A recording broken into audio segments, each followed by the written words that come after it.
Doctora, buenas noches. Muy buenas noches, ¿cómo están? Bienvenidos. Buenas noches, doctora, ¿todo bien? ¿Cómo están? Un placer.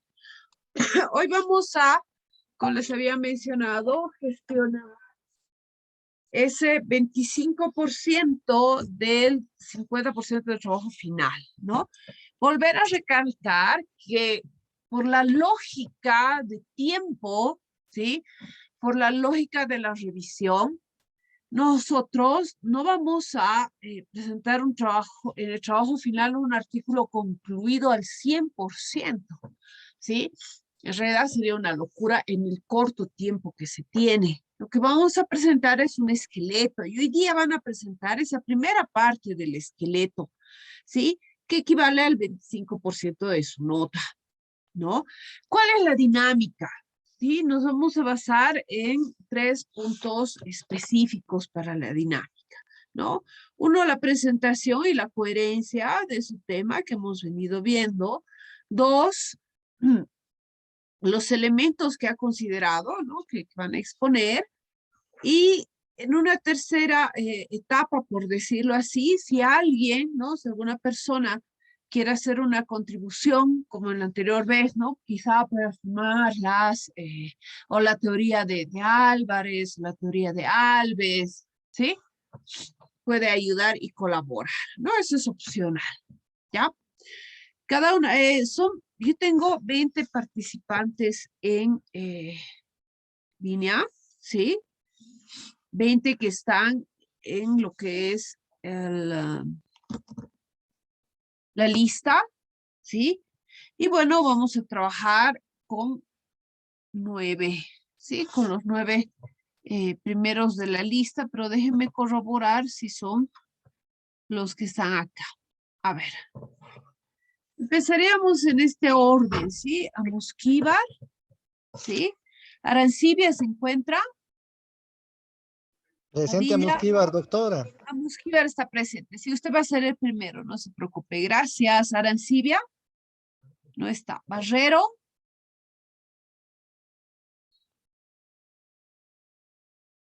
Barrero no está. Castro. Condori. Cruz. Delgado. Garnica. A Cruz está. María Neisa Cruz Vargas. María, ¿me escucha?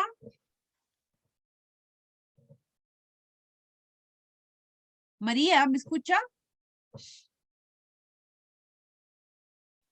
Buenas noches, doctora. ¿Cómo Sí, está, María? le Muy buenas. escucho bien bajito. Ok, no se preocupe, voy a aumentar un poco el volumen, pero usted es la número 2, María, para exponer. Después, a ver, Doctora, antes que pasemos, no lo tengo terminado yo nada. No voy a poder hacer la presentación, va a disculpar, por favor. María, ¿no tiene un inicio? No había que presentar el final, estamos presentando desde la idea, los inicios con lo que usted está trabajando.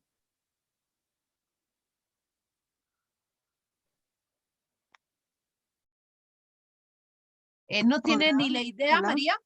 ¿Sí? La idea sí. Puede presentar esa idea, María, no hay problema. De ahí vamos a ayudarla a complementar, ¿ya? Está bien. Muy bien. Después, Clemente Mamani, el número 3, por favor. ¿Sí? Clemente, ¿me escucha? Sí. Muy bien.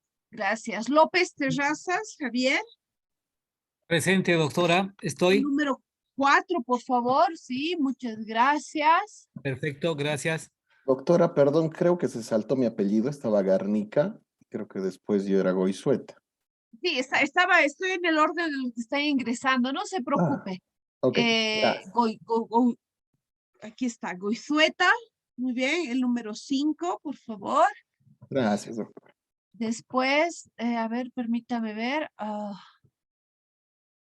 No sé si está. Miranda, Jenny. Buenas Escuche, noches, número doctora. Sí, 6. estoy en sala. ¿Cómo está? Buenas noches. Buenas noches. Y después, Orozco, Oscar. Buenas noches. Número 7. Y, a ver, creo que están, no, 7. Ibar está, Mamani. Centeno, buenas noches. Número Doctora, 8. buenas noches. ¿Cómo están? Entonces vamos a ir en ese orden, ¿ya? El dominio de la temática es de cada uno de ustedes, ¿sí? Son ustedes los que han ido revisando. Lo que personalmente se puede ver son los elementos que se podrían aumentar, ¿no? O trabajar, pero si alguien tiene conocimiento de la temática y pueda sugerir algún tema más, no hay ningún problema, ¿sí?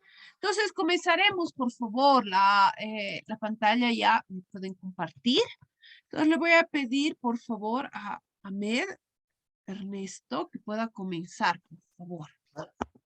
Y lo Claro que sí. escuchamos.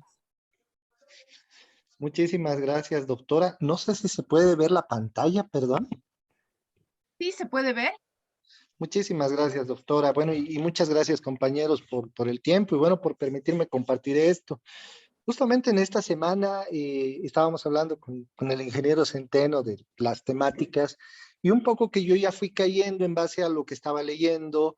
Leí también las lecturas obligatorias en torno al, bueno, estaban más relacionadas en torno al enfoque del SENAPI, bueno, pero me ayudó para otros aspectos. Sin embargo, y en este aspecto específico que nos pidió doctora, lo fui leyendo y vi que podía caer en este tema, ¿no? ¿Cuál es el aspecto? Fuera de lo que estábamos hablando la semana pasada, relativa a los, digamos así, un poco esos conceptos específicos que nos llevan a interpretar las culturas y ver el tema de los mitos y los ritos, hice un hincapié en el rito. Y vi que el rito puede servir como un elemento antrópico propio del ser humano en el desarrollo de los sistemas de seguridad y salud ocupacional. Y prácticamente esta es la idea, ¿no? General. Ahora, puntualizando esto, ya en un análisis muy general, yo veía que el rito, justamente en la temática que quiero ir tratando, es un fenómeno de integración entre los componentes de un equipo.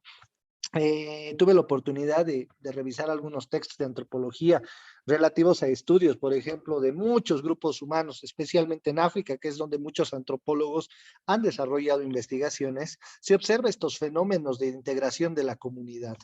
Es prácticamente algo que buscamos en la seguridad ocupacional, porque de un tiempo a esta parte, los estudios de seguridad ocupacional, la parte científica de aplicación, se ha desligado un poco de lo que es el afán verdadero de que el equipo humano, el grupo humano tome conciencia de la necesidad de generar procesos de seguridad, ¿no? Y de que realmente se comprometa con estos. De un tiempo a esta parte, la seguridad ocupacional se ve más como un elemento de cumplimiento, pero veámoslo así, de cumplimiento más en el sentido, y ojo, no peyorativo, pero algo que normalmente utilizamos aquí en el país como un saludo a la bandera, ¿no? O sea, nosotros nos quedamos felices observando que exista seguridad, vemos los carteles, pero realmente no le damos la importancia. Entonces, es necesario generar este fenómeno de integración entre los componentes del equipo, más aún en un sistema. Incide directamente en la cultura de la organización. Lo bueno de generar un rito, y en este caso un rito en un grupo humano, y en este caso el grupo humano siendo equipo de una empresa, una micro, una pequeña empresa o una gran empresa, o en el caso de lo que yo pensaba hacer la aplicación del caso específico de prensa, está en que incide directamente en la cultura. La cultura del área de prensa, por ejemplo, es muy específica en torno a los subgrupos que tenemos, ¿no? Se dice, hay un grupo de comunicadores, por ejemplo, que son los que hacen la cobertura de noche, que les llaman los nocheros. Aquellos que realizan la cobertura del área jurídica son unos, los que hacen la cobertura del área política otros. Incluso las áreas de trabajo en la ciudad de La Paz son muy distintas. Los del área política usted siempre los va a encontrar en Plaza Murillo, digamos, ¿no? Y eso tienen horas de trabajo, entonces es un conocimiento bien importante de su cultura y el fenómeno que yo quiero generar a partir de ritos que se vayan acoplando a esta cultura y que logren hacer obviamente una simbiosis interesante, está que la seguridad ocupacional ya se considere como parte de esta cultura que es completamente ajena, le diré, o sea, está completamente desligada de lo que es seguridad ocupacional. Corresponde su construcción a partir de elementos míticos necesariamente. Dentro del aspecto del rito, el rito va a llegar a generarse a partir de un elemento mítico y ese mito se va a generar a partir de un algo de elementos o de componentes que están relacionados a, si se quiere ver así, vamos a ponerlo desde un punto de vista un poco más mitológico, vale la pena mencionarlo, ¿no? Vamos a tener héroes, vamos a tener elementos que estén pues ahí vinculándose como elementos negativos, vamos a tener una suerte de una creación mítica, ¿no? Pero esa creación mítica está basada también en componentes de la realidad, o sea, del contexto de los que ellos pueden comprender, entender y obviamente asumir como parte. Entonces, esta construcción a partir de estos elementos míticos nos va a ayudar a consolidar en el imaginario del comunicador social, en este caso, un mito que vaya relacionado al sistema de seguridad y salud ocupacional. Va a incorporar criterios que por mecanismos formales no se van a visibilizar. ¿Qué es lo que pasa con la seguridad ocupacional? Si yo me pongo a hablar a alguien, por ejemplo, de un clásico de la seguridad Asfajal, de un autor muy clásico que es Asfajal, no me van a entender todos acerca de lo que es la seguridad ocupacional, o nuevamente vamos a caer en lo mismo que es una retórica, pero que no llega a plasmarse en elementos concretos. ¿Qué es lo que intento hacer con esto? O sea, yo quiero que haya elementos que normalmente no se pueden comprender, no se pueden entender de una manera formal, pues poder visibilizarlos. ¿Qué le digo? En muchos casos hay experiencias de las personas que no se pueden llegar a visibilizar de todo a nivel de lo que es el criterio de prevención primaria. Nosotros, a nivel Bolivia, generalmente hablamos de seguridad ocupacional, para dar una idea, a nivel primario. ¿Qué es la seguridad ocupacional primaria? O si se quiere ver de primer nivel o de primera laya, ¿no? Es aquella que tiene que ver con evitar el accidente a toda costa. Para esto yo hago el colocado de cartelería, para esto yo hago el equipo de protección personal, la dotación. Ojo, que ya equipo de protección personal está en el límite de pasar de prevención primaria a prevención secundaria. Y bueno, otros factores, ¿no? Como la eliminación de los riesgos. Pero muchas veces el comunicador social no ingresa en este aspecto y por eso es que se invisibiliza. Cuando hicimos un curso con la Universidad Mayor de San Andrés en torno a este fenómeno, nos dimos cuenta que el comunicador social normalmente no observa, digamos, lo invisibilizamos porque las personas encargados de hacer seguridad ocupacional de la forma clásica, se busca el trabajo a evaluación de contaminantes, pero nos damos cuenta de que ellos ya han superado el nivel de prevención primaria, o sea que yo no puedo hacer aplicación de técnicas de eliminar el peligro, de sustituirlo, que la cartelería, por ejemplo, en su caso, la clásica cartelería que utilizamos en empresas no funciona, y es que la situación de ellos ya están en un nivel de prevención primaria final, o sea, equipo de protección personal, y entrando a evaluación, manejo de crisis en una etapa de prevención secundaria, que ya son manejo de emergencias y situaciones críticas, lo cual ya nos está incorporando criterios, por ejemplo, de los primeros auxilios, ya nos incorpora criterios del rescate y otros criterios más. Y que obviamente van a ser pues de importancia gravitante. Entonces aquí incorporar esos criterios y visibilizarlos es fundamental, que actualmente no se lo hace. Ya le digo por qué, porque a nivel de seguridad ocupacional, que es otra cultura que se tiene dentro de la parte de ingeniería, generalmente nosotros nos quedamos y hablamos de prevención, pero el resto ya no detallamos, no profundizamos. Y por último está en llegar a plasmar esto en protocolos, procedimientos y procesos. Tal vez es el fenómeno más crítico acá. ¿Por qué? Lo mismo, ¿no? En el curso que hicimos en la carrera de ingeniería industrial, nos dimos cuenta que muchos de los comunicadores no utilizan los procesos, no utilizan los procedimientos, los manuales. ¿Por qué? Porque son muchas palabras, muchos conceptos técnicos que ellos no pueden llegar a emplear porque obviamente no es de su rama de aplicación. Lo mismo que si yo entraría a una rama, digamos, de querer ser comunicador social, no voy a comprender muchos conceptos porque son propios del área. Entonces, hay que ponerlo en la justa dimensión de lo que correspondería, ¿no? Y decíamos, ya como conclusión de ese curso, que no es conveniente que nosotros generemos libros o manuales que vayan a dormir las bibliotecas de o en los centros de trabajo del comunicador social, cuando lo que realmente necesitamos es acción, y esa acción se ve en la cultura organizacional. Entonces, en síntesis, lo que yo estoy tratando de generar con este artículo es el desarrollo de este criterio que en realidad va a estar vinculado a procesos creativos del ser humano y a la naturaleza íntima del ser. Es decir, lo que yo procuro hacer es comprender en la forma o la manera de pensar de esta cultura, ¿no? La cultura del comunicador, y darle ese proceso creativo al desarrollo de las herramientas de seguridad ocupacional para que estén íntimamente relacionadas con este ser. ¿A fin de qué? De que yo pueda emplear el rito como un elemento antrópico en el desarrollo de este sistema de seguridad y salud ocupacional para el caso específico de los comunicadores sociales. Muchísimas gracias por su atención, doctora y compañeros.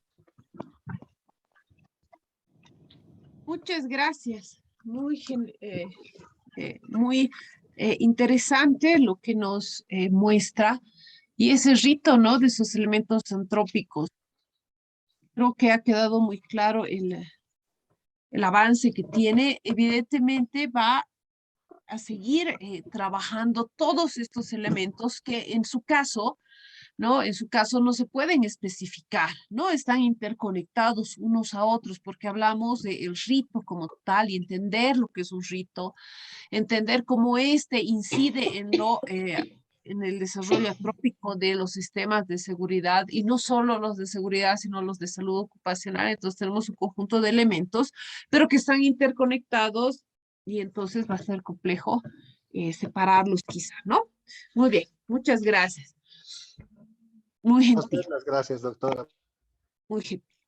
Con el fin de que podamos trabajar todos, ya le voy a pedir por favor a Cruz María que pueda iniciar, ¿sí? Y así vamos a ir uno tras otro trabajando. Por favor, María, es de usted el micrófono, la escuchamos.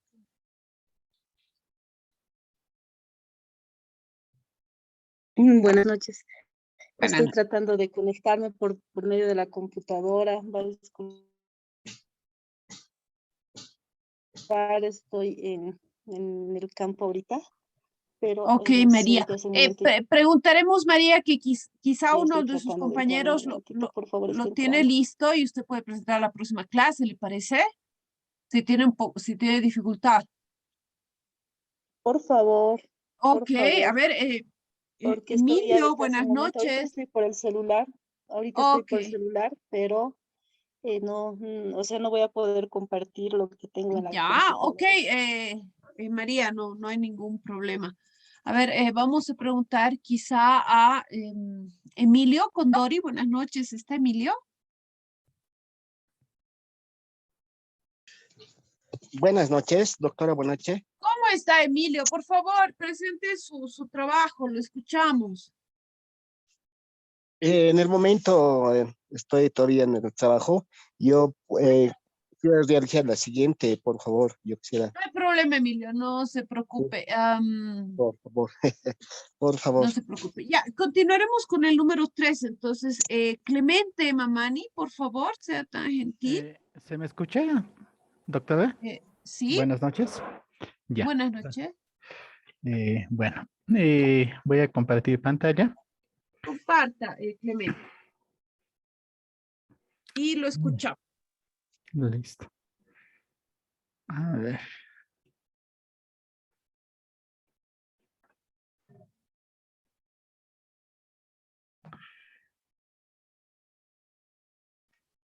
Bueno, la Podemos temática, ver. ¿Escucha? sí, muchas gracias. Bueno, Puede comentar. buenas noches, doctora, buenas noches, compañeros. Pues la temática de investigación que estaba eligiendo y el cual se está puliendo poco a poco es justamente, titula lo siguiente, ¿no? Es transformaciones, continuidades y rupturas epistemológicas en la aplicación del método etnográfico en las investigaciones antropológicas en la carrera de antropología de la UMS. Si bien hay una mirada liberal de qué hacer de la investigación antropológica, perdón, etnográfica, sustentada sobre todo en la observación y complementada con lo que serían las entrevistas desde la parte práctica, en su quehacer cotidiano y en su carga ideológica de esta práctica, justamente ha habido una mirada de ingresar a la intimidad humana, a veces sin previa consulta y registrar la misma. Por otro lado, el saqueo de desinformación, es decir, no devolver esa información del estudio que se ha realizado, y las relaciones sujeto-objeto que se generaban dentro dentro de las relaciones entre investigadores y los investigados, ¿no? En ese entender, pues yo planteo la pregunta de investigación de cuáles son las transformaciones epistemológicas en el método de la investigación, en las metodologías de investigación antropológicas en Bolivia. En ese caso sería directamente en la UMSA, ¿no? En la carrera de antropología. Y como objetivo principal, pues planteo justamente analizar las transformaciones y continuadas estructuras epistemológicas de la aplicación del método etnográfico. Y dentro de uno de los objetivos específicos, porque tengo 5, que es estudiar la práctica etnográfica, establecer las transformaciones epistemológicas, debatir sobre el carácter de colonial y poscolonial, reflexionar sobre las transformaciones de las investigaciones y formular una propuesta. Yo en el artículo como tal estaba justamente trabajando esta segunda, que es establecer las transformaciones epistémicas generadas en las investigaciones antropológicas. En ese sentido, eh, se ha ido escribiendo un poquitito, no sé si pueden ver lo que tengo escrito de una hoja. Sí se puede ver. No se preocupe. Ya, perfecto. Bueno, no he llegado a revisar 5 autores, sino tengo 4 autores que he revisado. Una que he vuelto a leer, que es Atkinson, James Lee Atkinson, específicamente el capítulo de qué es la etnografía. El otro artículo que me sirvió bastante, sobre todo para ubicar el debate epistemológico, ya con términos más aterrizados, digamos, en el quehacer práctico, ha sido Peralta, que hace una reflexión desde el campo educativo, ¿no? Luego tenemos a Poblete, que es una descripción etnográfica justamente como una mirada, digamos, ficticia, que es un debate que lo está planteando desde el 2000, desde el año 1999, ¿no? Y el último que sería como que estos datos prácticos que justamente se ven con el trabajo de Cockwell, ¿no? Pues en ese sentido tengo esta página escrita en donde empezamos a debatir desde una mirada epistemológica el quehacer de la práctica etnográfica bajo 2 posiciones, ¿no? Una naturalista y otra positivista. Bajo el naturalismo se ve una mirada ateórica, es decir, que es una práctica que directamente no tiene como un fundamento teórico en su quehacer, sino más es bajo la experiencia cotidiana y pues sus fundamentos teóricos están en la mirada de epistemología de la fenomenología, ¿no? Y el otro que es un estudio mucho más objetivo construido, es decir, que justamente las investigaciones están en una estrecha relación entre la práctica y la teoría. Por más que uno se quiera desligar, en este caso, en nuestro contexto, está siempre el perfil de investigación. Y el perfil de investigación como nudo central tiene la pregunta de investigación y todo el contexto de la problemática. En él, si bien no hay unos conceptos macros determinados o marcos teóricos, sí hay conceptualizaciones puntuales que de alguna manera influyen en el quehacer antropológico, ¿no? En ese sentido, pues, relacionándolo tanto la mirada teórica y la mirada de un objeto construido de la etnografía, con el trabajo de Atkinson, se trata de entender que la práctica etnográfica es como tiene una implicancia flexiva, flexible, ¿no? En su quehacer, y la misma, pues, justamente está enmarcada en entender el mundo social y justificar sin recurrir mucho al empirismo, tampoco, digamos, en posicionarnos directamente en las posturas positivistas o naturalistas, sino con el objetivo de construir un nuevo conocimiento más a partir de esa realidad que se está dando a conocer, ¿no? Y también, pues, Hammersley y Atkinson aclaran de que la práctica de la etnografía es como uno de los modos más rutinarios del quehacer, digamos, investigativo, donde la persona como tal da el sentido pues al mundo y la vida diaria en el que está presente, ¿no? Pero el debate se complica justamente ya con Poblete. Si bien podemos decir que, bueno, tanto desde la parte práctica y desde la parte teórica sí hay una complementación, pero no hay una sobreposición teórica, sino la lógica siempre es entender, digamos, la realidad que se estudia, al margen de que si puede no tener una neutralidad el investigador como tal. Con Poblete nos entra un debate de que este tipo de investigación en el fondo lo que persigue es una composición lingüística, es decir, que las investigaciones etnográficas eh, como tal lo que hacen es una representación de una objetividad, de una ficción de la realidad compuesta desde la lingüística, bajo recursos que de alguna manera tratan de evocar al lector a la experiencia que ha vivido, ¿no? Como tal el investigador, pero ya enrolado bajo ciertos parámetros, ¿ya? Y para esto, pues, usa convenciones y recursos lingüísticos, justamente matizando, digamos, ese carácter de hacer investigación, ya no con ese objetivo de transmitir realmente esa objetividad de esa realidad, digamos, que se estudia, sino de convencer al lector, ¿no? De convencer a los que va a presentar su investigación, la construcción etnográfica de ficción que de alguna manera a lo largo de su investigación ha ido elaborando.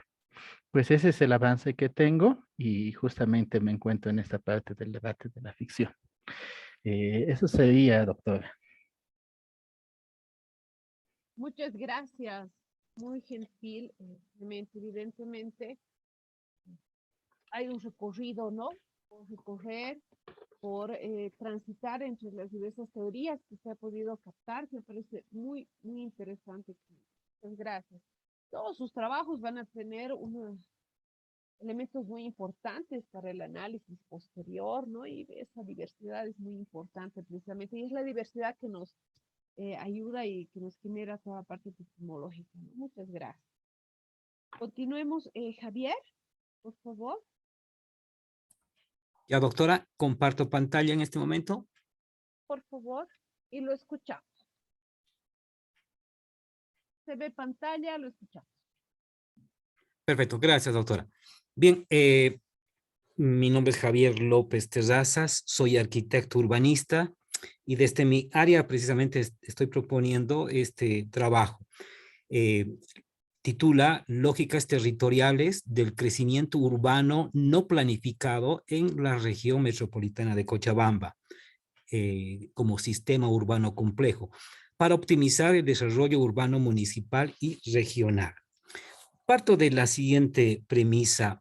Este es el mapa de la región urbana de Cochabamba, donde se puede ver que existe un crecimiento para algunos llamado caótico, aunque no es precisamente caótico, sino que es un orden diferente, pero está en un proceso de crecimiento descontrolado, fragmentario, zonas que estaban planificadas como no urbanizables están siendo fraccionadas, avasalladas y bueno, hay una suerte de elementos que están prácticamente haciendo desaparecer las áreas rurales o áreas productivas en el entorno del área metropolitana.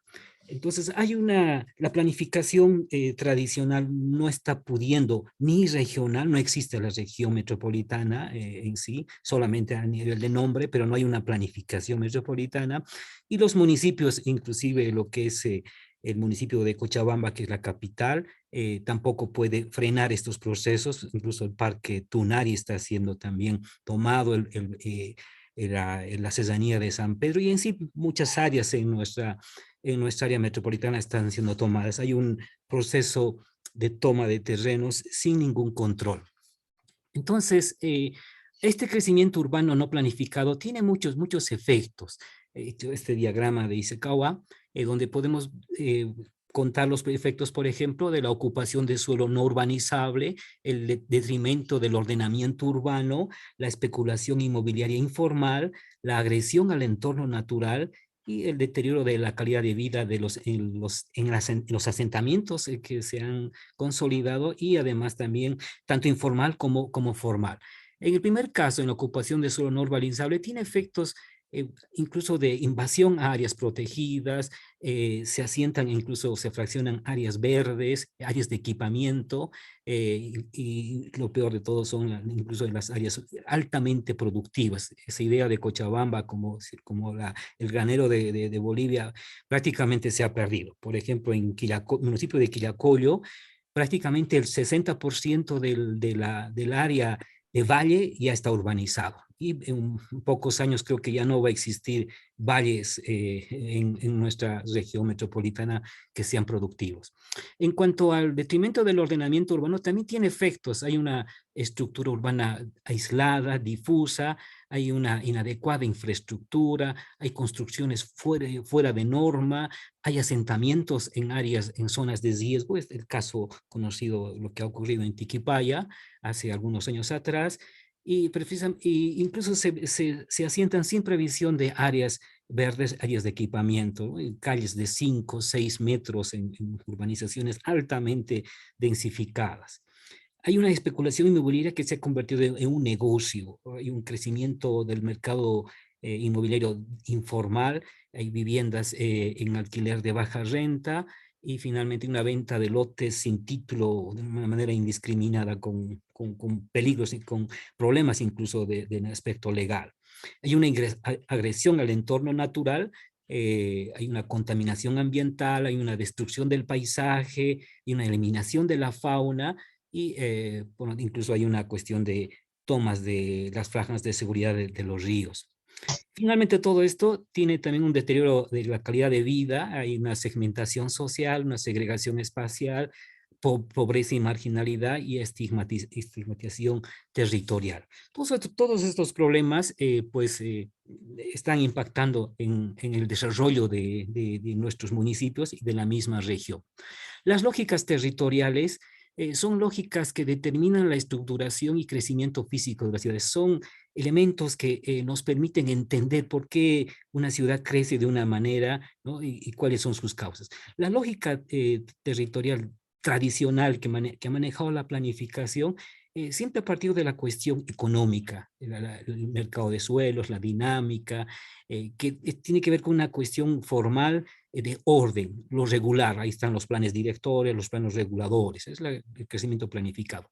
Pero existe otro tipo de lógica que no se lo ha tomado en cuenta, y que tiene que ver con elementos más complejos, con lo económico, con lo político, la corrupción, la cuestión social, etcétera, que son elementos que también explican estos fenómenos que se dan en las ciudades.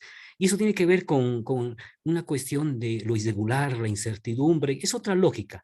Algunos llaman caótico, hay una cuestión de autoorganización, y bueno, la idea es entrar por ese lado, y a partir de eso tomo una posición epistemológica de querer entender la ciudad, el territorio, como un sistema complejo.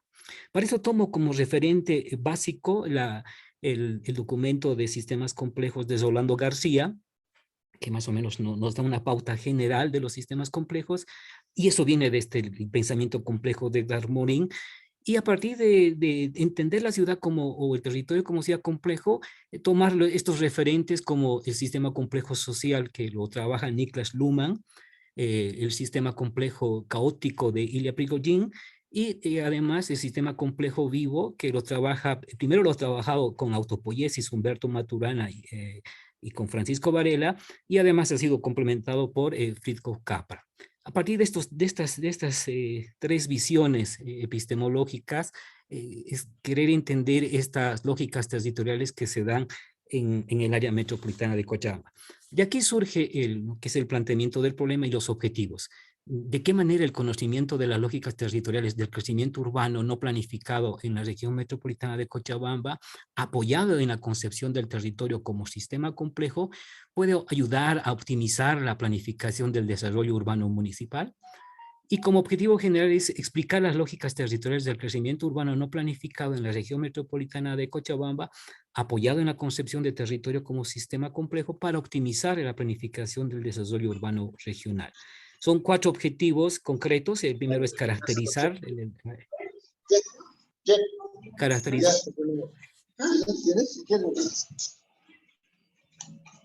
Perdón, se me está escuchando. Síganos.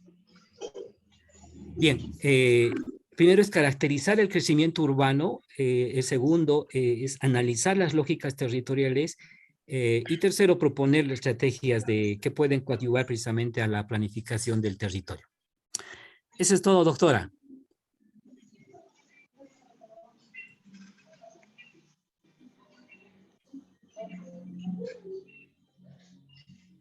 Ahora sí.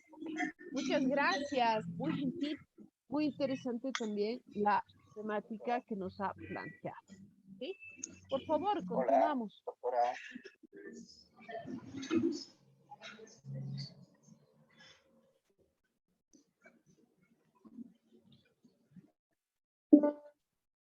Doctora, disculpe, no se le ha escuchado bien.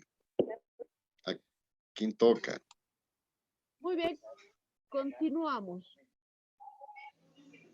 Goizueta, Samuel, por favor, ¿lo escuchamos? Sí, doctora, buenas noches. Creo que hay un micrófono que está prendido de algún colega que está haciendo interferencia. Si podría silenciarlo. Eso, muchas gracias. Bueno, comparto mi pantalla. Bueno, el tema que he estado trabajando desde el inicio del postdoctorado, que se enmarca en lo que es la línea de investigación de neurociencias. Yo soy de formación administrador de empresas, ingeniero comercial, entonces muy dado al marketing. Y es que va a ser mi primera investigación experimental, ¿no? Tenemos en ciencias empresariales, estamos muy acostumbrados a ser positivistas, pero con un tipo de investigación descriptivo, ¿no? Medir, encontrar un resultado y proponer alguna mejora sobre este resultado que se ha medido, se ha encontrado. En este caso es algo nuevo para mí, es cierto que quiero incursionar. Y el título de la investigación es Aplicación de la neurociencia para el análisis del enfoque regulatorio en la plataforma de compra web de Boliviana de Aviación, un estudio de eye tracking. Ya hemos ido desarrollando la introducción para el artículo y en ese sentido me voy a permitir, ¿no es cierto?, leer esta partecita, ¿no es cierto?, que es básicamente lo que pretendemos hacer, el objetivo de la investigación, que es plantear, aplicar la teoría del enfoque regulatorio. Esta teoría del enfoque regulatorio que básicamente consta de dos, ¿no es cierto?, dos dimensiones. Esta teoría propuesta por Higgins en 1997 asegura una teoría de psicología social, asegura y afirma que hay individuos que están enfocados a lo que es la promoción. Gente que le gusta el 2x1, la docena de 13, ve un anuncio de alguna publicidad o alguna promoción y es lo que le llama la atención, entonces genera un estímulo positivo.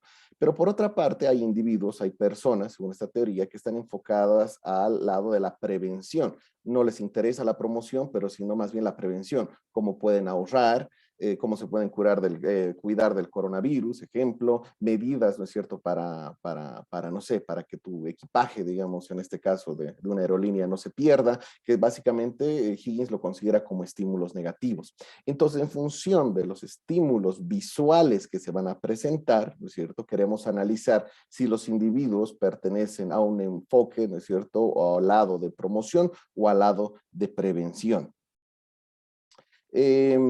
Esta teoría del enfoque regulatorio, ¿no es cierto?, como lo hemos explicado, ¿no es cierto?, es una teoría que está muy utilizada, ¿no es cierto?, para la psicología social.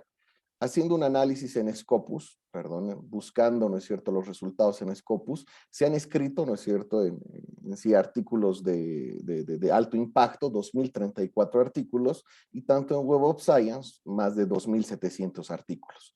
Al ser una teoría de psicología social, podemos ver que evidentemente hay un gran número de publicaciones en lo que es psicología social, psicología aplicada, psicología multidisciplinaria, experimental, psicología pura, pero podemos ver que lo que más se escribe, ¿no es cierto?, es acerca de negocios y gestión, o negocios y administración. Entonces es interesante ver cómo no solamente esta teoría que nace en la psicología social puede ser aplicada, ¿no es cierto?, ahora en este caso en particular al marketing, ¿no es cierto? Y en este caso al neuromarketing. Si podemos ver un poquito de los autores que hablan de esto, evidentemente el creador de la teoría, Higgins, tiene 101 artículos que hablan de esto. Hay otros artículos muy importantes, otros autores también muy importantes que hablan en sí de la temática, ¿no es cierto?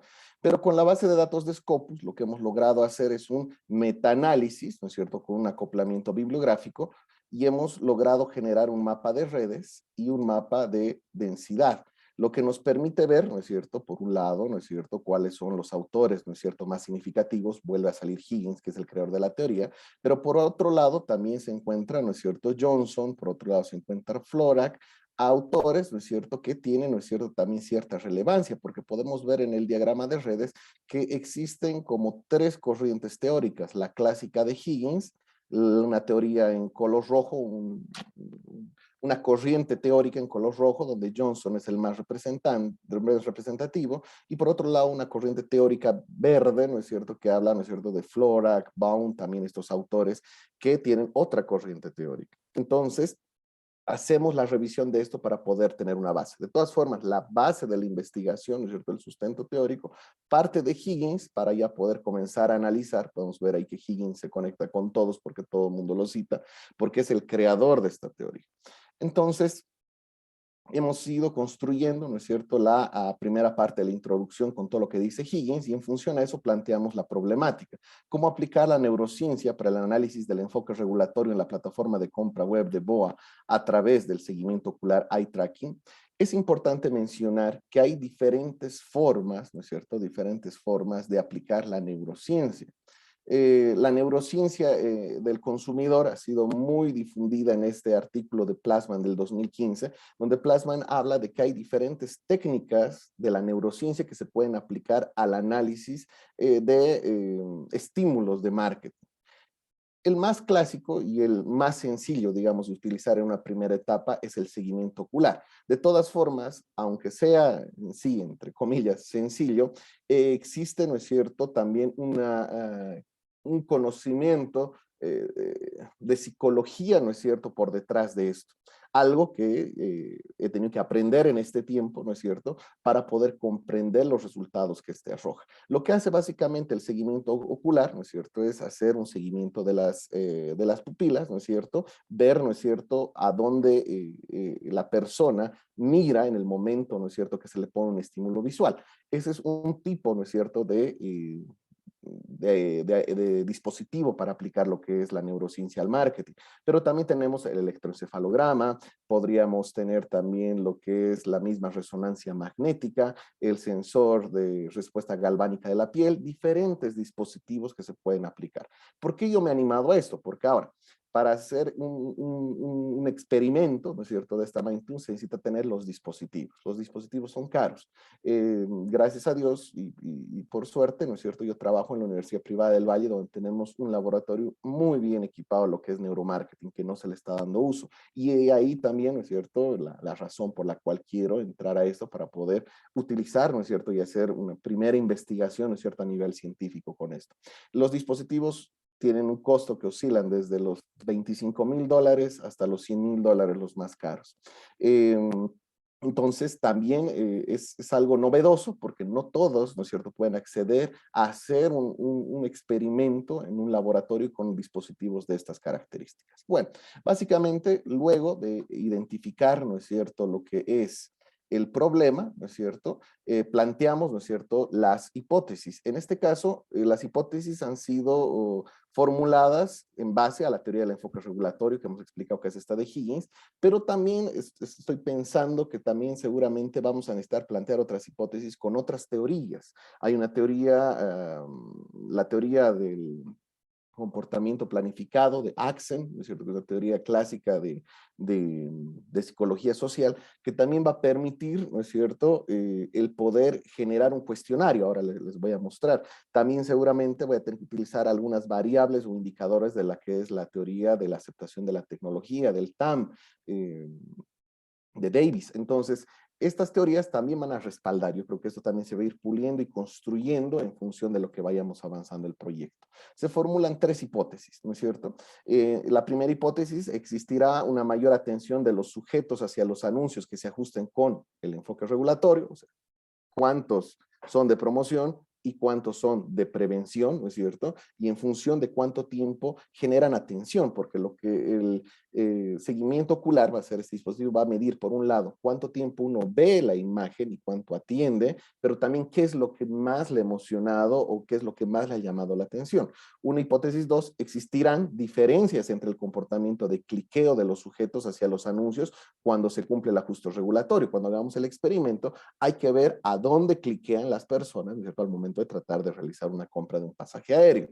Ver, ¿no es cierto?, si realmente existen diferencias o el comportamiento es único. La hipótesis 3, los sujetos recordarán en mayor medida los anuncios que están orientados a su enfoque regulatorio. O sea, las personas que tienen una orientación a lo que es prevención van a recordar más de esos tipos de anuncios, y los que son orientados, ¿no es cierto?, a promoción recordarán más ese tipo de anuncios. Esa es otra hipótesis que planteamos.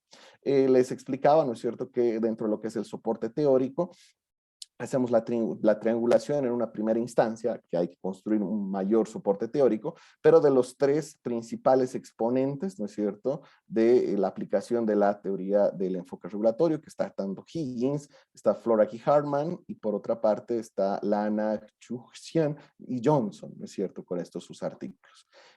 ¿Cuáles son los métodos? El enfoque, ¿no es cierto?, es una investigación cuantitativa con el método experimental, el tipo de investigación, netamente investigación experimental, con un razonamiento hipotético deductivo, el método de la investigación, es el método hipotético deductivo, las técnicas de investigación, va a ser en este caso el cuestionario, porque tenemos que hacer un precuestionario para elegir a las personas que son aptas para el experimento, y después un postcuestionario para sintetizar los datos, ¿no es cierto?, que hemos logrado captar en el momento del experimento. Entonces vamos a tener 3 tipos de cuestionarios: un cuestionario sociodemográfico, más el cuestionario del enfoque regulatorio, el cuestionario del involucramiento y actitud previa a la visualización, el PRE, y el cuestionario de recuerdo, actitud posterior y proceso cognitivo, que va a ser provisto a los participantes después de que sean sometidos al experimento.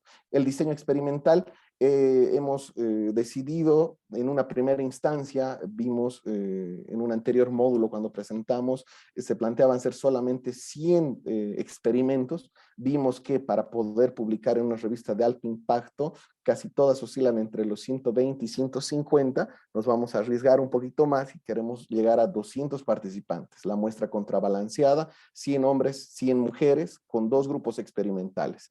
Hombres y mujeres de 18 a 36 y hombres y mujeres de 37 a más. Y ahora me dirán, ¿y por qué ese grupo, no es cierto, de esa división?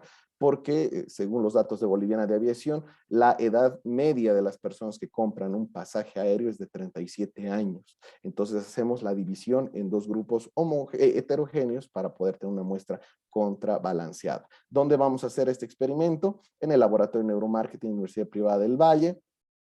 ¿Qué herramientas necesitamos para el diseño experimental? La página web con anuncios sin ninguna orientación, así como estuviera tal cual, ¿no es cierto?, la página web sin ninguna modificación. La página web con anuncios modificados, que lo vamos a hacer esto con el equipo de diseño gráfico que tenemos, ¿no es cierto?, con anuncios orientados a la promoción, y también, ¿no es cierto?, una última modificación de anuncios orientados a la prevención. ¿Cuáles van a ser las fases del escenario experimental? Primero, rellenar el cuestionario sociodemográfico, el cuestionario del enfoque regulatorio para ver si aplica el individuo para ser elegido para realizar el experimento. Rellenar el cuestionario de involucramiento y actitud previa a la visualización. Luego va a ser la visualización, ¿no es cierto?, las 3 diferentes condiciones que tenemos que ir aleatorizando los experimentos. Y por último, el post cuestionario, que es ver el recuerdo, la actitud posterior y el proceso cognitivo. En el laboratorio de neuromarketing contamos con un Tobii X2 de 60 Hz, que es un buen eye tracker. Si revisamos en el internet, ¿no es cierto?, hay universidades muy prestigiosas que cuentan con eye trackers de 30 Hz o menores, ¿no es cierto?, que hacen altísimos que hacen investigación de altísimo impacto, ¿no es cierto?, con dispositivos de calidad inferior, y el software que se utiliza para procesar todo esto es el Tobii ProLab, y el software que vamos a utilizar para poder hacer el análisis estadístico, en este caso el IBM SPSS versión 27. Luego, una vez hecho todo esto, comentarle, doctora, que ya tenemos hasta ahora 106 experimentos, me falta conseguir 94, esperamos que con esto, ¿no es cierto?, ya podamos generar los resultados y la discusión y las conclusiones. Solamente de esta parte, ¿no es cierto?, porque en un anterior módulo teníamos como tarea final hacer todo el soporte teórico, que ya lo hemos estado construyendo. Solamente de este artículo tenemos, ¿no es cierto?, las fuentes que hemos ido encontrando, que por el momento son 18. Cabe recalcar que en la parte del soporte teórico sí se encontraron muchas más, ¿no es cierto?, que están ligadas a lo que hemos podido generar el metaanálisis para que pueda haber un soporte, ¿no es cierto?, de los autores más importantes. Eso sería todo de mi parte, doctor. Gracias.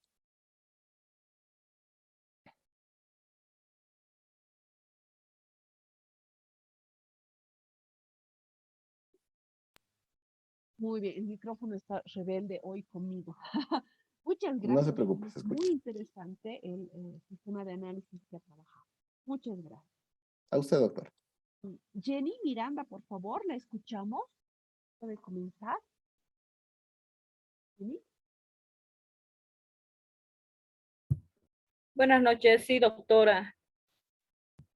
No lo preparé exactamente para compartir, o sea, estuve trabajándolo así en Word, ideas recién, no sé si puedo defender así, doctora. Claro que sí.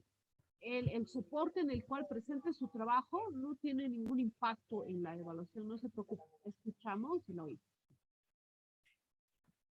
Está bien, doctora. O sea, el artículo que quiero realizar y la idea es una aplicación de Deep Learning como una alternativa para la cuantificación y la identificación de residuos sólidos en recursos hídricos urbanos. En la primera parte, como una parte introductoria, sería realizar un estudio de la contaminación del medio ambiente. Esta contaminación, obviamente, por residuos sólidos, que es un tema de alta importancia, ¿no? Por los efectos que esta pueda ejercer en el medio ambiente, no solamente en el medio ambiente, sino a la fauna y a la flora que habitan en estos espacios. Sabiendo o teniendo en cuenta que los recursos hídricos se constituyen en los activos más valiosos que tenemos, no solamente a nivel nacional, internacional, inclusive, y todo esto se va contaminando a medida del crecimiento poblacional a nivel mundial, ¿no? Y no solo por el crecimiento, sino por la intromisión también del ser humano, porque va creando espacios para urbanizar áreas más o menos de los ríos, de nuestros bosques y demás. Este artículo corresponde a la visión por computadora mediante Deep Learning que estamos aplicando para la identificación de estos residuos sólidos, ¿no? Que están en las orillas y en los cauces de los diferentes ríos. En este caso específico me gustaría hacer en el departamento de acá de Sucre, específicamente en el río Quirpinchaca.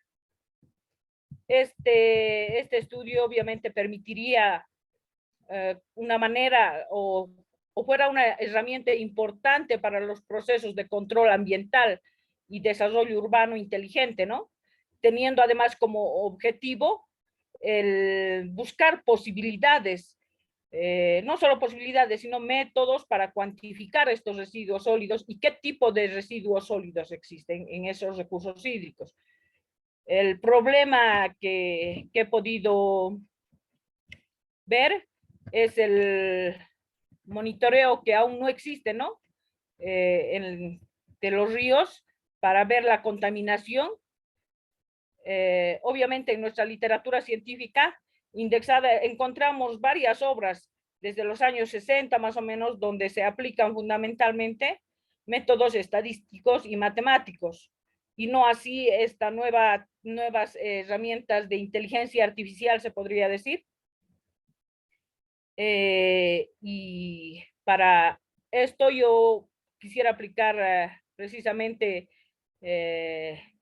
lo que es Deep Learning para identificar estos residuos sólidos, doctora. Esa es la idea que tengo, doctora. No sé, estuve esbozando recién y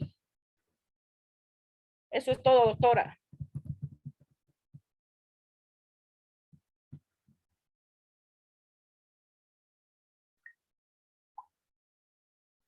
Doctora.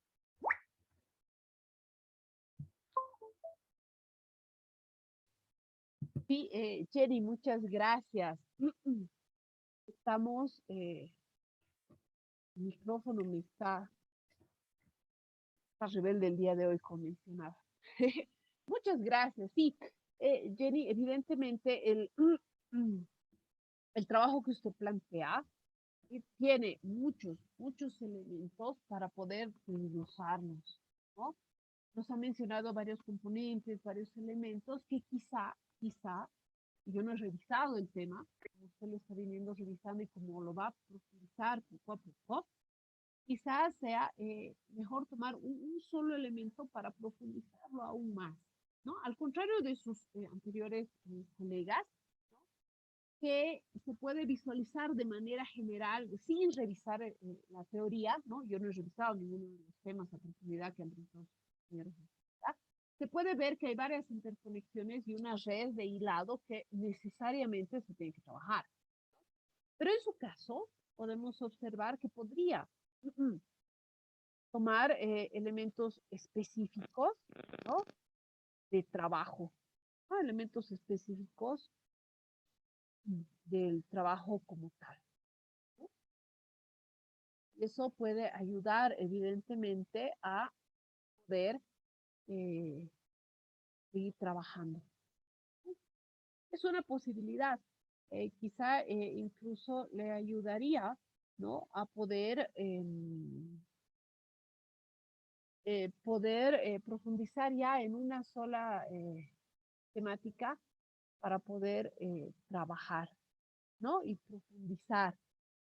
Obviamente, esto a futuro, ¿no? Hay que seguir revisando, seguir trabajando. También podría mostrar su artículo, ¿no? O la propuesta de su artículo con una mirada global, ¿no? Que nos ayudaría también bastante, ¿no? A trabajar. Muchas gracias, muy gentil. A usted, doctora, gracias. Ok, muchas gracias, muy gentil. Entonces le vamos a ceder la palabra. A ver, vamos en el orden. Orozco, Oscar, por favor. Lo escuchamos, puede compartir pantalla, ¿nos escucha? Oscar.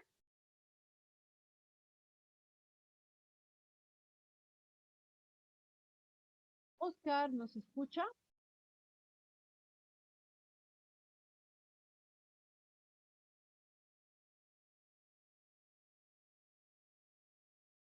Oscar, ¿puede escucharme? ¿Pueden escucharme?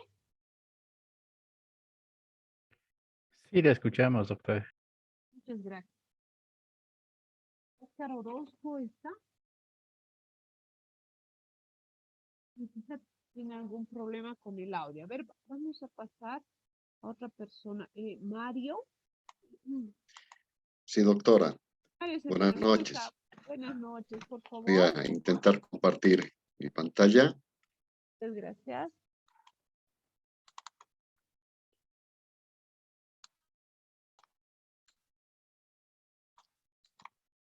Bien.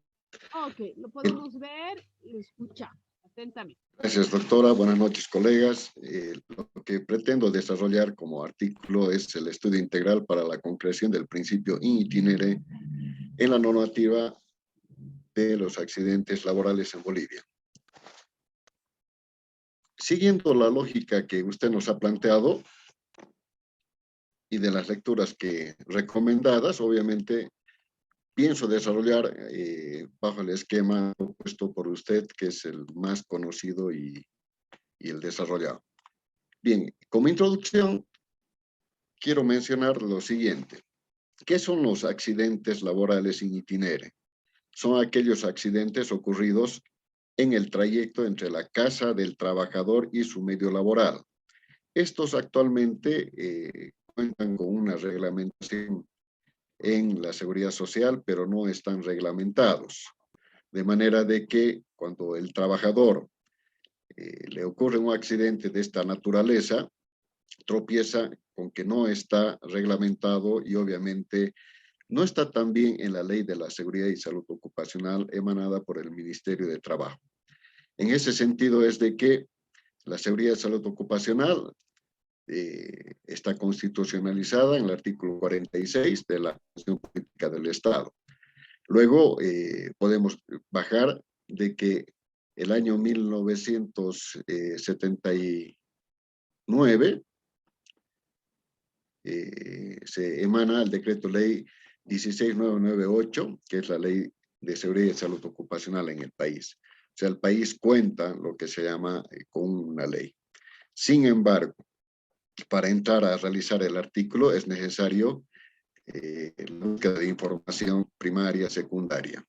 Y para eso, según Tesauro, existen varios documentos relacionados a la seguridad y salud ocupacional y obviamente relacionados a lo que concierne el término in itinere, en el trayecto que quería decir.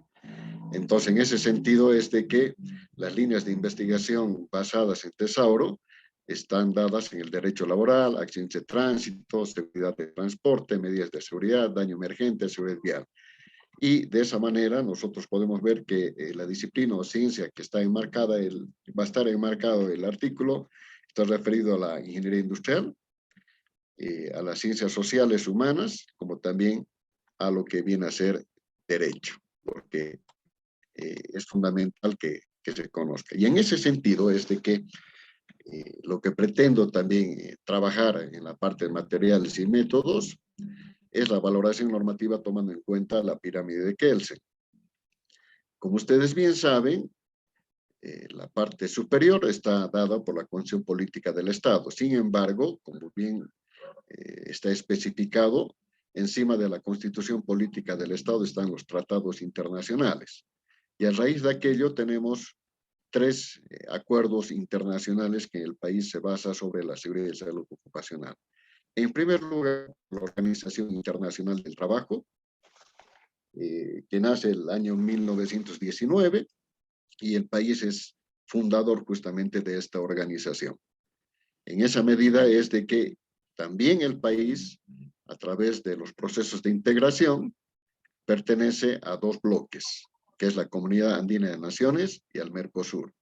Entonces, en esta medida es de que se va a hacer lo que se llama un análisis de la normativa emanada por la Organización Internacional del Trabajo, la Comunidad Andina de Naciones y el Mercosur, de manera de hablar sobre lo que sucede en los términos relacionados a lo que es el término in itinere, ¿no? Que van relacionados obviamente con la Organización Mundial de la Salud, con la Organización Panamericana de la Salud.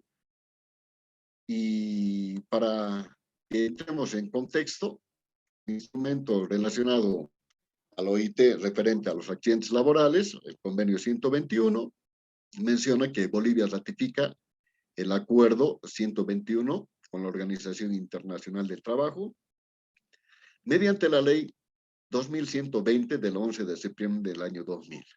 Sin embargo, aquí quiero dejar claramente establecido que es un convenio sobre las prestaciones en caso de accidentes de trabajo y de enfermedades profesionales. No habla en ningún momento acerca de qué ocurre cuando surge un accidente tipificado según la normativa internacional de qué es lo que son los accidentes en el trayecto o en itinere, ¿no?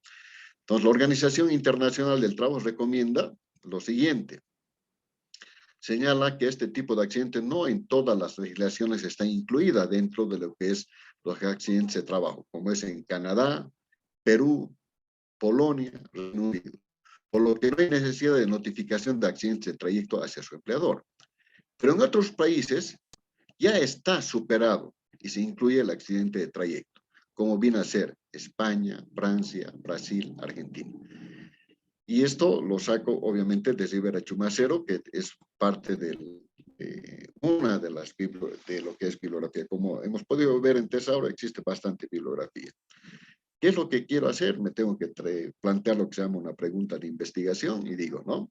¿Será posible que la concreción del principio de in itinere en la normativa de accidentes laborales de Bolivia, perdón por este error de Bolivia, y como objetivo general me planteo desarrollar un estudio integral para la concreción in itinere a la normativa de accidentes laborales en el sector construcción, caso de estudio Ciudad de La Paz, para no extenderme, digamos, a otros departamentos. Como la materia, como este seminario está relacionado con la parte epistemológica, voy a desarrollar lo que se llama un paradigma sociocrítico, va a tener un enfoque cualitativo, un tipo de estudio transformador, y el diseño es una investigación de manera de poder llegar a los usuarios. Entonces estamos haciendo lo que, como bien se dice, como herramientas del enfoque cualitativo, tenemos que tener una relación directa con los actores, es decir, los trabajadores de la construcción, los empleadores, y que están dados en la Caboco filial La Paz, de manera de que poder recabar información. Para lo tanto, necesito a cumplir el objetivo general. Esos son los primeros bosquejos que estoy relacionando con el trabajo de investigación para el presente seminario. Eso sería todo, doctora.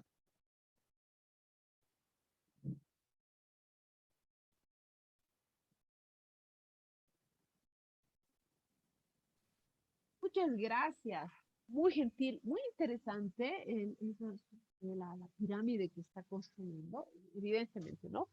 Tiene varios elementos afines a esa para poder trabajar, ¿no? Poder trabajar la misma. Muchas gracias, muy gentil. Nada, doctora. Gracias.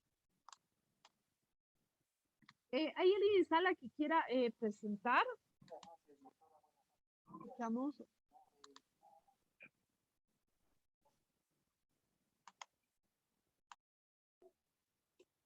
Doctora, buenas noches.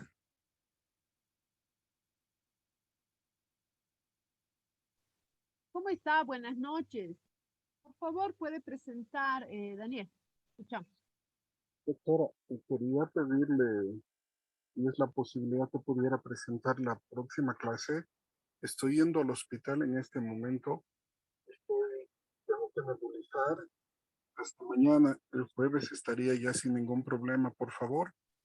No hay ningún problema, no se preocupe. ¿Hay alguien más en sala que quiera Muchas gracias, doctora. Avance?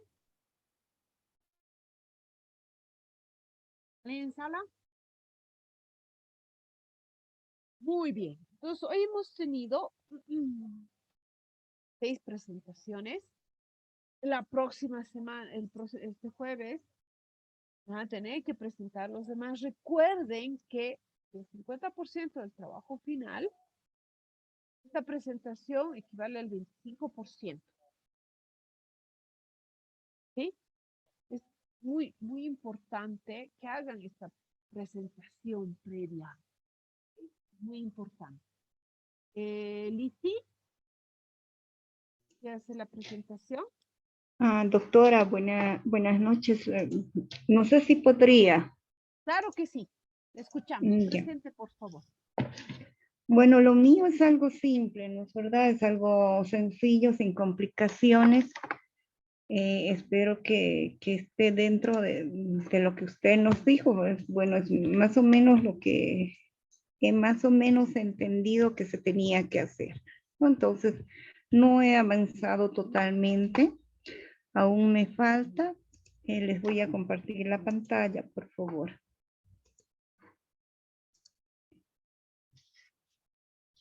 Bien, el título artículo es los modelos y procesos de evaluación institucional en la universidad, ¿no? Entonces yo he realizado de acuerdo al modelo que usted nos dio, tengo la introducción, como era avanzado un poquito, bastante en la introducción, tengo los métodos, resultados que aún me falta completarlos, la discusión y las referencias bibliográficas, ¿no? Entonces, no sé si quiere que lea la introducción.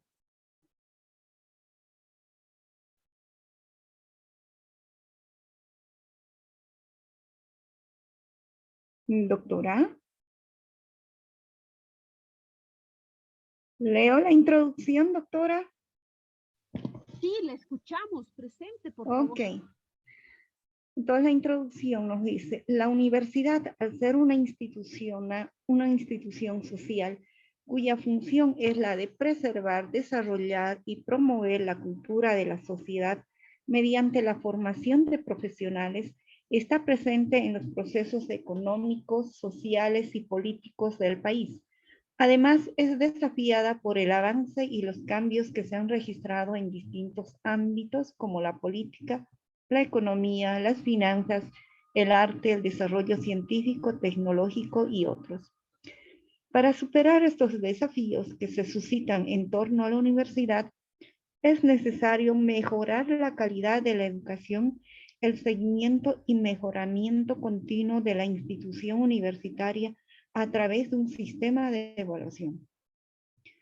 Álvarez de Zayas y Virginia Serra proponen que para enfrentar esta situación, la universidad tiene que convertirse en una institución que trabaje por alcanzar resultados prominentes en la formación de profesionales a través de la innovación, creación de tecnología y en el desarrollo científico, y de esta forma se reafirmará su relevancia y pertinencia. Este desafío que presenta la sociedad demanda de la universidad una valoración permanente de la calidad de sus servicios educativos con el propósito de alcanzar grados más altos de excelencia académica y de esa forma enfrentar exitosamente dichos retos. En la actualidad, la valoración de la calidad de los servicios que presta la universidad a la sociedad se percibe como una prioridad y una exigencia social. Asimismo, el diseño, funcionamiento y evaluación de las carreras universitarias debe corresponder al comportamiento de las unidades productivas de bienes y servicios al entorno económico y social. Jesús Lazo plantea que la gestión de la calidad en las instituciones educativas ha de ser global, incidiendo sobre las otras personas, sobre los recursos, sobre los procesos y sobre los resultados, promoviendo sus acciones recíprocas y orientando el sistema en su conjunto, hacia ese estado cualitativo que caracteriza a las instituciones educativas excelentes. Para satisfacer el encargo social de la universidad y que ella pueda cumplir con su función, es necesario llevar a cabo un proceso de evaluación institucional en donde estén responsabilizadas todas las instancias de la universidad, con la finalidad de elevar la calidad de la enseñanza, poder responder a las exigencias de la sociedad, contribuir en su desarrollo y crecimiento. Para hacer frente a este reto, en 1984, el sexto Congreso de Universidades Bolivianas dispone como medida preparatoria la elaboración de diagnósticos institucionales y regionales en todas las universidades del sistema, con el objetivo de detectar conflictos académicos, administrativos y financieros, conocer la realidad de la relación existente entre la universidad y el Estado, establecer las estrategias y metodologías que conduzcan a la transformación académica. Además, se elabora y aprueba los lineamientos generales del Plan de Desarrollo Institucional y del Sistema de Evaluación y Acreditación. En 1989, en el séptimo Congreso de Universidades Bolivianas, refuerza la anterior disposición y considera que la administración universitaria es un proceso que está compuesto por 4 subprocesos, que son la planificación, la organización, la ejecución y la evaluación. Este último produce diagnósticos situacionales y la retroalimentación que orienta la toma de decisiones en distintos niveles de la vida universitaria. En 1994, la Ley de Reforma Educativa incorporó por primera vez en Bolivia elementos de medición de la calidad educativa. En el artículo 2, inciso 3, dispone mejorar la calidad y eficiencia de la educación, haciéndola pertinente a las necesidades de la comunidad y ampliándola en su cobertura y en la permanencia de los educandos en el sistema educativo y garantizando la igualdad de los derechos de los hombres y mujeres.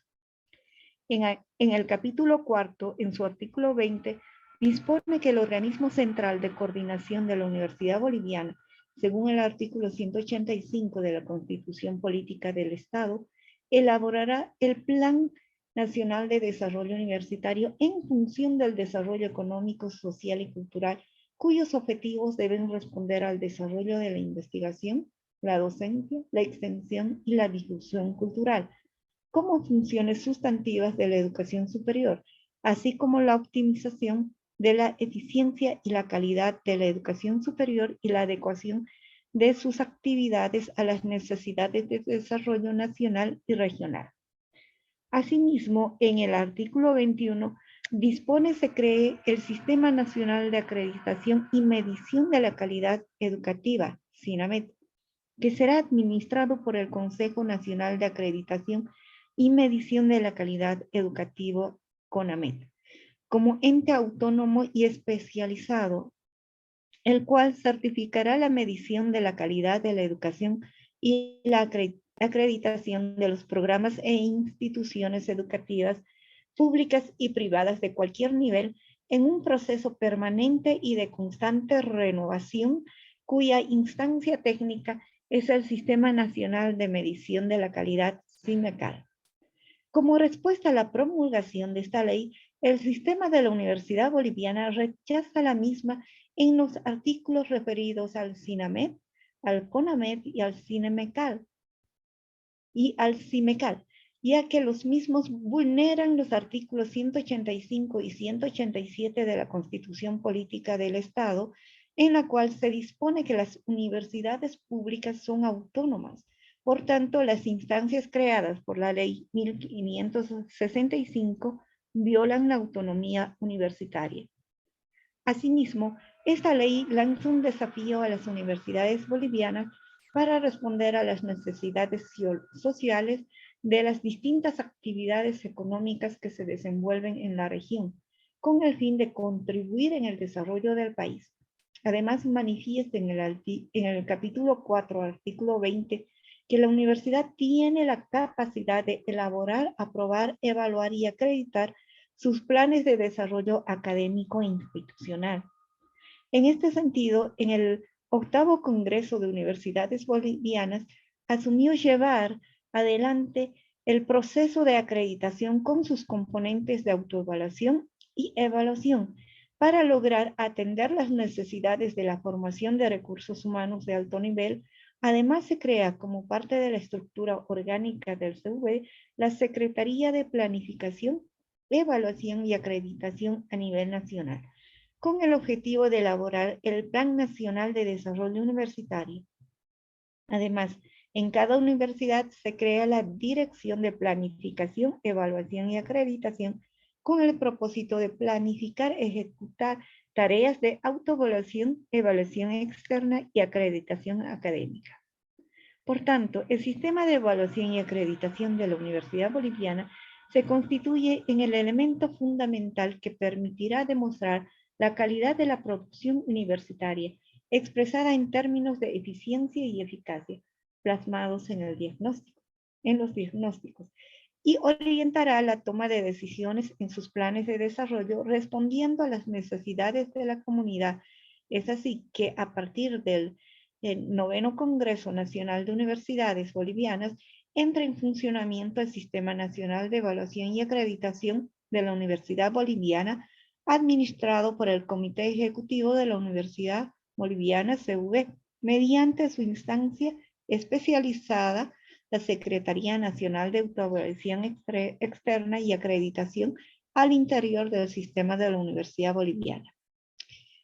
En el 10º Congreso Nacional de Universidades se analizó la necesidad de consolidar un sistema nacional de evaluación y acreditación de la educación superior en Bolivia, asumiéndose esta como una entidad de evaluación y acreditación a nivel nacional, con el fin de que se encaren estos procesos en función de las leyes nacionales y respeto a la autonomía universitaria.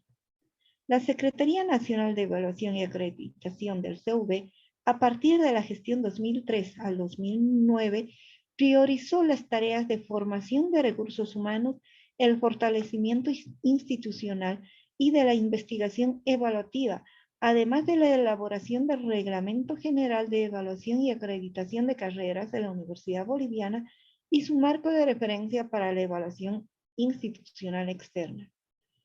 En el 11º Congreso Nacional de Universidades, después de un análisis, propone que todas las carreras y programas del sistema de la Universidad Boliviana deben desarrollar procesos de autoevaluación en forma obligatoria hasta el año 2012. Además, propone desarrollar procesos de evaluación de gestión del gobierno universitario, para lo que se recomienda al CV elaborar los instrumentos para este proceso.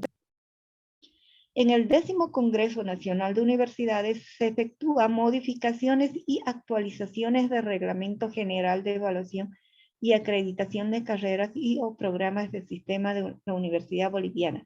Sin embargo, al no contar con los elementos y el tiempo necesario, recomiendan que los marcos de referencia para la evaluación institucional externa y para la evaluación y acreditación de programas de posgrado en Bolivia y del reglamento de la Agencia Plurinacional de Evaluación y Acreditación de la Educación Superior Universitaria, APAESU, sean analizados en las instancias que correspondan. Actualmente, todas las carreras y los programas de la universidad están bajo un proceso de autoevaluación, cuyo fin es conocer la situación en la cual se encuentran y la superación de las debilidades que puedan diagnosticarse. Algunos de estos programas ya han ingresado en el proceso de evaluación externa, cuyos resultados fueron exitosos, obteniendo sus certificados de acreditación expedidos por el CV. Bajo este contexto, se pretende identificar los modelos y procesos de evaluación de la calidad en la educación y compararlos con el proceso de evaluación y acreditación asumido por el CV. Métodos. El ejercicio cualitativo se centra en el análisis documental de resoluciones de congresos, reglamentos, normativas e investigaciones, alrededor de las cuales se establecían categorías de análisis, cumpliendo el siguiente procedimiento metodológico. Primero, búsqueda de investigaciones sobre evaluación institucional en la educación superior, contraste de las investigaciones sobre evaluación institucional en la educación superior en relación con las categorías de evaluación y acreditación y evaluación institucional, y por último, sistematización de aportes conceptuales y metodológicos.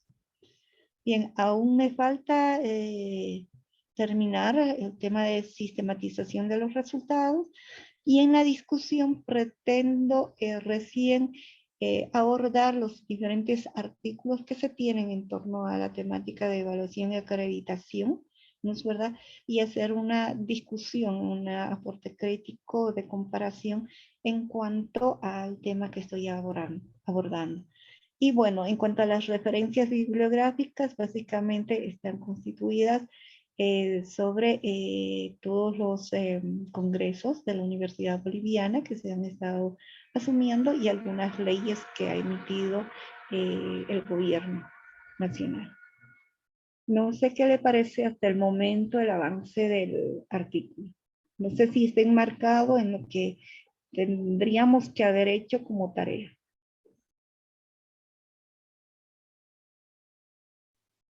Muchas gracias, muy gentil por su intervención. Muy interesante, hay que seguir hablando con la temática, al igual que la de sus compañeros, es muy apasionante. Muy interesante. Muchas gracias.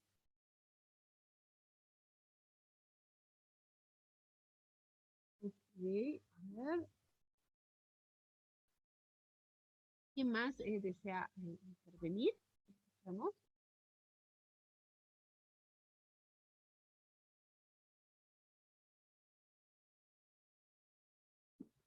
Doctora, disculpe, una consulta. Sí, la escucho. ¿Qué elementos más podría yo incluir en mi artículo para poder enriquecerlo?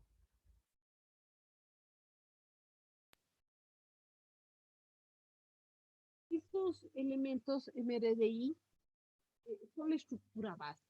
Ahora, los elementos en teoría, usted habla, ¿no?, de los modelos y procesos.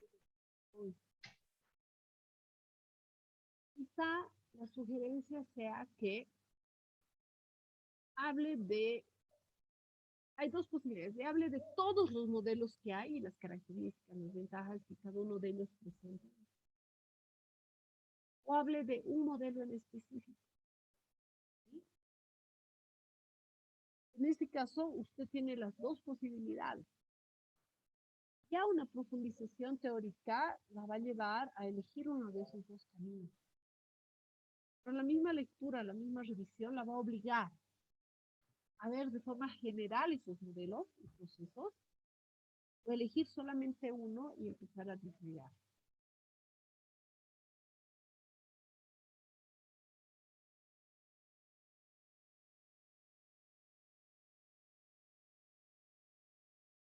Gracias, doctora.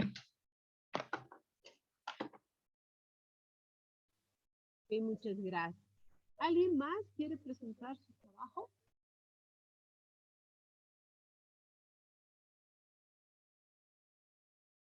Muy bien. Entonces, ¿qué vamos a hacer? ¿Sí? ¿Qué vamos a hacer? Repito, el jueves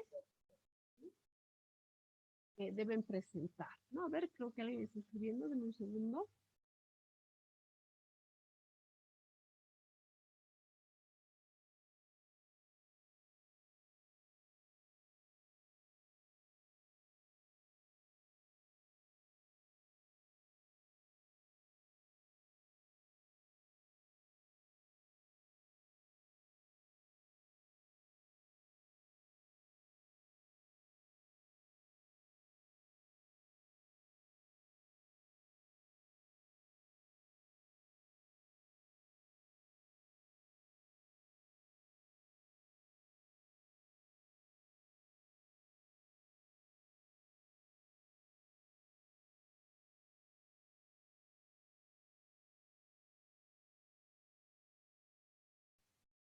Muy bien, ahí están pidiendo.